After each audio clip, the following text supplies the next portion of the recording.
जय माता दी दोस्तों, आप सभी का मेरे YouTube चैनल पर स्वागत है। मैं पूजा पांडे आपके साथ। कैसे आप सब? आई होप आप सब बहुत अच्छे हों। माता रानी की कृपा दृष्टि आप सब पर बनी रहे। तो दोस्तों, आज मैं आपको बताऊंगी कि नवरात्र में हमें स्थापना कैसे करनी है। मैं स्थापना की संपूर्ण विधि आपको बता दूंगी कि स्थापना कैसे करनी है, क्योंकि मैं ये चीज़ नहीं बोल सकती कि मैं स्थापना करके आपको दिखाऊंगी, क्योंकि मैं पिछली बार कुंवार की नवरात्र में जो शारदीय नवरात्र होता है उसमें मैंने आपको बता दिया था कि स्थापना कैसे की जाती है, और कोशिश करूँगी इस बार मैं और अच्छे से और डिटेल्स में आपको दिखा सकूँ। लेकिन फिर भी मैंने सोचा एक वीडियो में आपके साथ इसका शेयर करूँ कि कैसे हमें करना है, एक एक बारीकी का कैसे ध्यान देना है। तो चलिए मैं आपको वीडियो आगे बढ़ाती हूँ। मैं आपको बताती हूँ कि कैसे कैसे हमें स्थापना करनी है, क्या क्या सामग्री लिस्ट मैंने आप पहले ही आपके साथ शेयर कर ली है। मैंने आपको सामान भी दिखा दिया है। तो अब मैं आपको बताऊँगी कि हमें उस दिन क्या क्या तैयारी करना है, क्या क्या तैयारी पहले से रखनी है, तो वो सब मैं आपको बताऊँगी। तो वीडियो को आगे बढ़ाते हैं। वीडियो को आपको पसंद आए तो लाइक करिए, चैनल को सब्सक्राइब करिए, बेल आइकन को प्रेस करिए और अपने दोस्तों के साथ शेयर करना बिल्कुल ना भूलें। और आपका कोई सवाल है तो आप मुझसे कमेंट करके पूछ सकते हैं। मुझे इंस्टा पे भी ज़रूर फॉलो करते रहिए। तो हम सबसे पहले जौ और गेहूं और सप्तधान आप एक रात पहले ही भिगा लीजिएगा। जैसे मान लीजिए कल सुबह आपको स्थापना करनी है तो आप जौ और गेहूं और सप्तधान को भिगा लीजिएगा। मिट्टी को साफ़ सुथरा आप पहले से करके रख लें। चौकी पर कपड़ा बांध लें। चौकी पर हमें अष्टदल कमल बनाना है। आपको बहुत कुछ नहीं बनाने आता तो आप अष्टदल कमल बना लीजिए और उसी पे माता रानी को आप विराजमान कर सकती हैं। और अगर आपको और कुछ बनाना है, जैसे सर्वभद्र मंडल बनाना है, इस बार मैंने सोचा है कि मैं अष्टदल कमल बनाऊंगी, और या तो मैंने 64 योगिनी भी बनाया है, और नहीं तो सर्वभद्र मंडल कोशिश करूंगी कि इस बार बनाऊं। तो अगर मैंने सर्वभद्र मंडल बनाया तो वो वीडियो में आपके साथ ज़रूर शेयर करूंगी। और पिछला मैं आपको बता दूं कि जब तक मेरे पास मूर्त नहीं थी तब तक मैं चौकी पर पहले श्री बनाती थी। श्री पे हम माता रानी को विराजमान करते हैं। जैसे मेरे पास माँ विंध्यवासिनी की फ़ोटो थी तो मैं उन्हें वहाँ रखती थी। स्वास्तिक चावल, पीले चावल से मैं स्वास्तिक बनाती, उस पर मैं माँ गौरी और गणेश जी को विराजमान करती थी। ओम जहाँ मैं बनाती थी पीले चावल से ही वो भी बनाती थी, उस पर मैं नारायण का आवाहन करती थी, माँ लक्ष्मी का आवाहन करती थी। और फिर यहाँ हम नागराज बनाते थे और वहीं पे मैं भोलेनाथ का आवाहन करती थी। उस पर 64 योगिनी हम बनाते हैं, तो उस पर मैं जो माता रानी की प्रतिमा के रूप में हम कलश स्थापित करते थे, जिस पे हम ऊपर गरी गोला रखते हैं, उस वहाँ मैं 64 योगिनी बनाती थी, या कई बार मैंने अष्टदल कमल बनाया है। और एक झंडा लाल कलर के चावल से मैं बना देती थी, जिस पे हम हनुमान जी का आवाहन करते हैं। और षोडश मातृका बनाते हैं, 16 जगह चावल की ढेरी रहती है और नवग्रह की स्थापना करते हैं। तो ये इतने भगवान को मैं चौकी पे आवाहन करती थी। तो अब मेरे पास लगभग नारायण, माँ लक्ष्मी की और लक्ष्मी गणेश जी की, कुबेर जी की और गणेश जी की, भोलेनाथ, शिव परिवार, सबके मेरे पास मूर्त है। तो इस बार मैंने सोचा है कि मैं ऐसे चावल पर नहीं बना के मैं सबके लिए अष्टदल कमल छोटे छोटे बनाकर और सबको उन्हीं पे विराजमान करूँगी। फ़ोटो मैं आपके साथ शेयर कर दे रही हूँ कि मैंने कैसे कैसे पहले बनाती थी मैं चौकी पे, कैसे कैसे वो मेरे पास फ़ोटो है, मैं आपको शेयर कर दे रही हूँ, आप देख लीजिएगा। और तो इस बार मैंने ये सोचा है कि मैं अष्टदल कमल बनाकर सबको उन्हीं पे विराजमान कर दूँगी। और माता रानी मेरे मंदिर में ही रहती है, माँ वहीं विराजमान रहेंगी। एक तरफ माँ महासरस्वती रहती है, एक तरफ माँ महालक्ष्मी रहती हैं, और बीच में मेरी माँ आदिशक्ति विराजमान रहती हैं। तो वो मंदिर का दृश्य है, वो आपने देखा ही होगा। पिछली बार भी नवरात्रि में वो वीडियो मैंने डाली है और स्थापना करके भी दिखाई है, तो आप ज़रूर चेक कर लीजिएगा। मैं उसका डिटेल्स आपको शेयर कर दे रही हूँ डिस्क्रिप्शन बॉक्स में। तो अब सबसे पहले आपको क्या करना है, आप मिट्टी साफ़ कर लिए, जौ अगर आप भिगा के रख दिए उसका पानी सुबह हटा दीजिए। और सबसे पहले आपके पास पीतल की परात हो, न पीतल की परात हो तो भूमि पे भी आप कर सकते हो, या तो आप बांस की छोटी छोटी डलियाँ मिलती रहती है, आप उसे इस्तेमाल कर सकते हैं। उसमें मिट्टी डालिए, मिट्टी को अच्छे से पानी से थोड़ा सा गीला करके थोड़ी सी नमी बना लीजिए और उसमें जौ, थोड़ी सी मिट्टी, फिर जौ, फिर मिट्टी करके बीच में स्पेस बना के आप कलश रख दीजिए।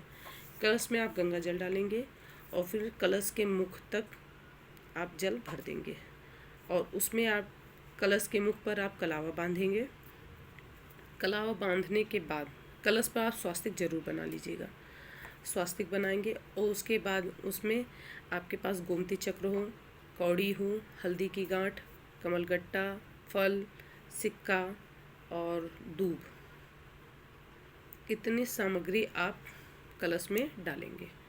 और इतनी सामग्री डालने के बाद सुपारी, ये सब डालने के बाद उसमें आप आम की टेरी, अशोक की टेरी डालेंगे और उसके ऊपर एक जो कलश का ढक्कन होता है उसमें चावल भरकर और उसके ऊपर नारियल रखकर, नारियल को आप नारियल की चुनरी आप लाए होंगे तो अब आप उसमें नारियल का मुख आपके तरफ रहेगा। नारियल रखने के बाद फिर कलश की स्थापना हो गई है। अब उसके बाद आप चौकी पर आपके पास एक स्वास्तिक बना लीजिएगा। स्वास्तिक पर आप गणेश जी और माँ पार्वती का आवाहन कर लेंगे। सुपारी में एक चावल भरकर आप एक मिट्टी का ही पात्र हो या पीतल का कोई पात्र हो, उसमें आप चावल भरकर उसमें गोबर से गौरी जी बना लीजिएगा। नहीं बना सकते तो आप सुपारी पर ही गौरी जी का आवाहन, और गणेश जी की मूर्त हो तो मूर्त, नहीं तो आप गणेश जी का भी आवाहन सुपारी में कर सकते हैं। और कलावा लपेट कर आप उन्हें भी विराजमान कर लीजिएगा, क्योंकि सर्वप्रथम पूजा गौरी गणेश जी की ही होती है। और आपके पास जो भी देवी देवता हो, अष्टदल कमल बनाकर आप सबको विराजमान कर लीजिएगा। उसके बाद आपको एक चौकी और लगानी है। उस चौकी पर आप, पहली चौकी तो ये सब हो गई जिस पे आप गौरी गणेश जी की पूजा करेंगे, एक चौकी आप और बना लीजिए। आपके पास मूर्त है माता की या फोटो है, कुछ भी है, फिर भी आपको एक तांबे के लोटे में चावल भरकर उसमें कोई अपने गोल्ड की चीज़ या गोल्ड की चीज़ नहीं डाल सकते तो एक खीला, एक लोहे का कील, और उसमें आप गरी गोले पे चुनरी लपेट कर उस कलश के ऊपर जो लोटे में आप चावल भरे वहाँ विराजमान कर दीजिए। आप वहाँ पर उसमें माता रानी का आवाहन कर सकते हैं। उसके नीचे आपकी इच्छा, अगर आपकी इच्छा हो तो आप अष्टदल कमल बना सकते हैं, आप 64 योगिनी बना सकते हैं, नहीं तो आप सर्वभद्र मंडल बना सकते हैं। जो पहली चौकी थी उस पर आप स्वास्तिक वगैरह बनाने के बाद षोडश मातृका भी ज़रूर बना लीजिएगा। षोडश मातृका की भी फ़ोटो, जो मैंने आपको चौकी की अपनी फ़ोटो दिखाई है, उसमें आप षोडश मातृका भी हैं। चावल की 16 जगह ढेरियाँ हैं, उसमें आप षोडश मातृका का आवाहन कर सकती हैं। ये आपकी चौकी तैयार हो गई। आप माता रानी को पंचामृत बनाकर स्नान करा के वस्त्र नए पहना के विराजमान पहले से ही कर लीजिएगा। अगर आपके पास मुहूर्त है, उन्हें टीका वगैरह लगा के आप पहले से तैयार कर लीजिएगा। अब हम शुरू करेंगे। सबसे पहले नहा धो के स्वच्छ वस्त्र पहनकर आप बैठ जाइए। आप आसन बिछा लीजिए। आपको ऐसे नहीं बैठना है, आपको भी आसन पर बैठना है। आसन पर बैठ के सबसे पहले आप अपने आप 3 बार आपको जल पीना है और फिर हाथ धोना है। अपने ऊपर भी आपको जल छिड़कना है। गंगा जल मिला के एक पात्र में आप रख लीजिए, एक लोटे में गंगा जल मिलाकर, जल लेकर आप बैठ जाइएगा। और सारा सामान का इंतज़ाम पहले से ही अपने पास कर लेना है। अखंड जोत अगर आप जलाते हैं तो अखंड जोत के लिए भी आप बाती डालकर घी वगैरह भरकर तैयार कर लीजिएगा।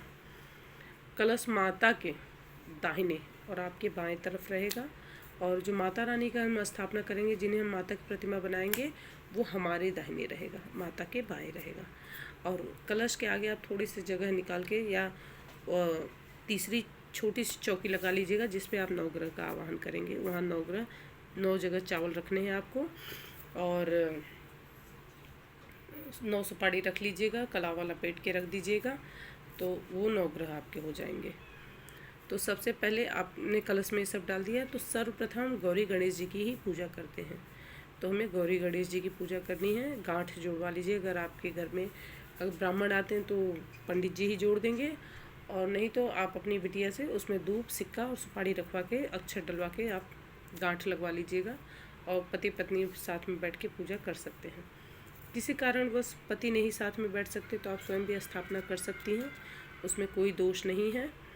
और आप गणेश जी को सबसे पहले आप उन्हें जल से स्नान कराना है, फिर आपको पंचामृत से स्नान कराना है। पंचामृत आप ज़रूर लीजिएगा।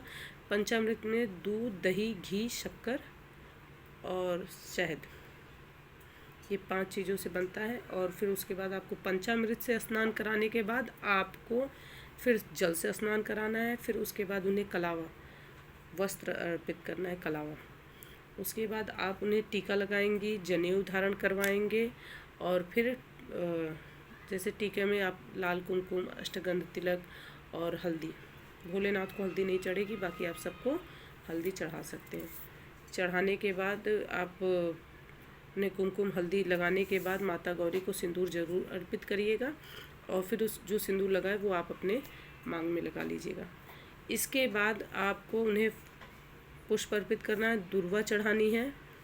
और उसके बाद धूप दीप आप जला के रखिएगा। फिर धूप दीप उन्हें दिखाना है और भोग लगाना है। भोग लगाने के बाद आपको उन्हें पान का बीड़ा बना लेना है, या मंगा लीजिएगा या बीड़ा बना लीजिएगा। उसमें आप सुपारी रख के, इलायची रख के, पान को फोल्ड करके, लौंग छुपो के आप पान के बीड़े के रूप में समर्पित कर सकते हैं।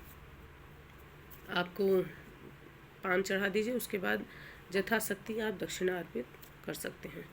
गणेश जी की पूजा हो गई। अब हम पृथ्वी देवी की पूजा करेंगे।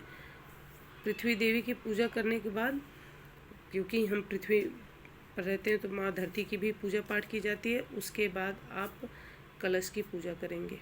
कलश की पूजा में हम पहले और सब कुछ डाल चुके हैं, तो हम जल से, फिर पंचामृत से, फिर जल से, उसके बाद उन्हें तिलक कुमकुम लगाकर फिर जनेऊ अर्पित करेंगे। जनेऊ अर्पित करने के बाद आप कलावा भी जरूर चढ़ाइएगा।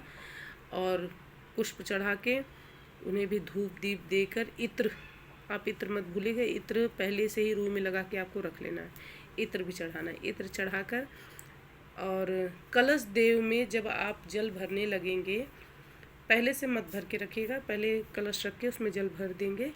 उसके बाद आप आवाहन करेंगे। सभी महासमुद्र में 7 द्वीपों का और सभी देवी देवताओं का वरुण कलश में आवाहन किया जाता है कि हे प्रभु, हे भगवान, मैं अपने घर में 9 दिन के लिए, आप संकल्प पहले ले लेना है आपको। आप संकल्प लेना ना भूलें, मैं आपको स्टार्टिंग में बताना भूल गई। सबसे पहले आपको, जब आप अपने आप को शुद्ध कर लेंगे तो आपको सबसे पहले, जब आप जल पी लेंगे, अपने आप को शुद्ध कर लेंगे, तो सबसे पहले आपको संकल्प ही लेना है। संकल्प में क्या लेंगे? एक पान का पत्ता ले लीजिएगा, उस पर सुपारी, लौंग, इलायची और दक्षिणा और अक्षत रखकर, कुछ मिल जाए तो कुछ रखकर या दुर्वा रख के आप संकल्प लेंगे कि हे माता रानी, हे माँ भगवान, हम 9 दिन का जो भी व्रत रहना चाहे वो व्रत करने का संकल्प करेगा, पूजा पाठ करने का संकल्प लेगा। और ये सब संकल्प करके आप माता रानी से प्रार्थना करेंगे, माता रानी, मेरे घर परिवार में सुख समृद्धि का वातावरण हमेशा बना रहे माँ, आप सदैव प्रसन्न रहें और हमें अपनी सेवा करने का मौका देती रहे माँ। और यदि कोई भूल चूक हो जाए तो उसे हम अपना अबोध बालक, अज्ञानी बालक समझकर हमें क्षमा करिएगा। और ये माता रानी के सामने आपको समर्पित करके तब आपको गणेश जी की पूजा शुरू करनी है। और यहाँ पे कलश जी को भी जब स्थापित आप करेंगे तो उसमें जब आप सब सामग्री डालने लगते हैं, जैसे आपको मैंने पहले ही बता दिया कि आप जब सामग्री सब डालने लगेंगे तभी उसी समय सभी देवी देवताओं का आवाहन कर लीजिएगा कि फूल और अक्षत हाथ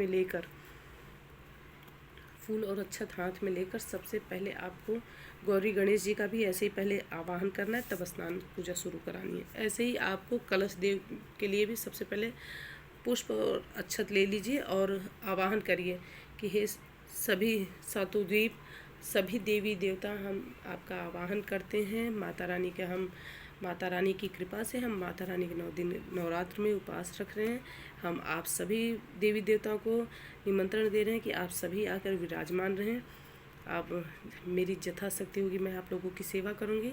यदि कोई त्रुटि हो जाए तो उसके लिए क्षमा करिएगा। करके आप पुष्प और अक्षत चढ़ाने के बाद आप फिर उन्हें पहले शुद्ध जल से स्नान कराएंगे, फिर उसके बाद आप पंचामृत से स्नान कराएंगे, फिर जल से स्नान करा के आप उन्हें पुष्प चढ़ाएंगे, वस्त्र चढ़ाएंगे और इत्र चढ़ाएंगे, जनेऊ चढ़ाएंगे।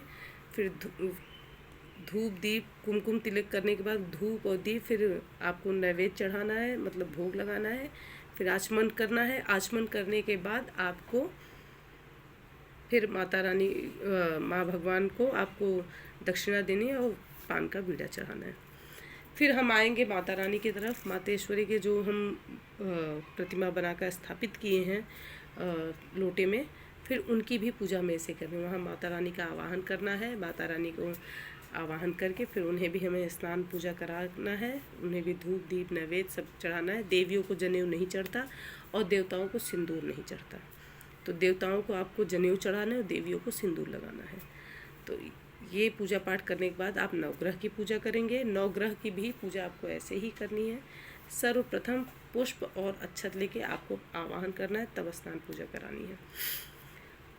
उसके बाद चौकी पे आपके पास जो भी मूर्त हैं, आप उन सब के सामने पुष्प अक्षत से आवाहन करके फिर उन्हें भी वैसे ही जल पंचामृत और कुमकुम इत्र इन सब से पूजा पाठ करनी है। जो आपने मूर्त रखी है वो भी प्राण प्रतिष्ठित आप करेंगी। आपको 9 दिन तक उठाना नहीं है मूर्त वगैरह।